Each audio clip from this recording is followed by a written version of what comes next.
பரபரப்பான அரசியல் சூழ்நிலையில இன்னைக்கு முதலமைச்சர் மு.க. ஸ்டாலின இதுக்கு முன்னாடி 2 முறை முதலமைச்சரா இருந்த திரு ஓபிஎஸ் அவர்கள் வந்து இன்னைக்கு சந்திச்சிருக்காரு. அதாவது அரசியல்ல இருந்தே ஓரங்கட்டப்பட்ட ஒரு நபர் அப்படின்னு சொல்லிட்டு ஓபிஎஸ் இருந்தாரு. ஏன் அப்படின்னா அவரை கூட்டணிக்கு யாருமே இந்த 2026 தேர்தல்ல அவரை கண்டுக்கவே இல்லை. பிஜேபி கிட்ட இவர்கள் வந்து பேச்சுவார்த்தை நடத்தி இருந்தாலும் இவரை வந்து அவங்க கண்டுக்கவே இல்லை, மதிக்கவே இல்லை. இன்னைக்கு 2026க்கான சட்டமன்ற கூட்டத்தொடர் வந்து இன்னையோட முடியுது.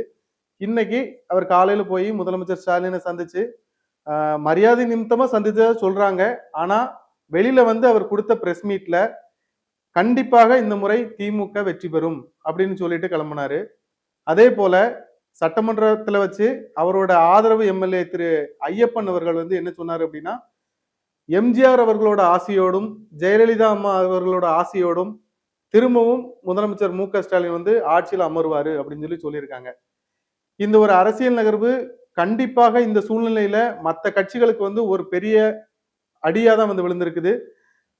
அரசியல்ல இருந்து ஓரங்கட்டப்பட்ட திரு ஓபிஎஸ் அவர்கள் இந்த முறை திமுகவுக்கு ஆதரவா குரல் கொடுத்திருப்பது, அவர் அரசியல்ல திரும்ப அடியெடுத்து வைக்க போறாரா, திமுகவில் இணைய போறாரா அப்படிங்கிற ஒரு பரபரப்பை வந்து ஏற்படுத்தி இருக்கு.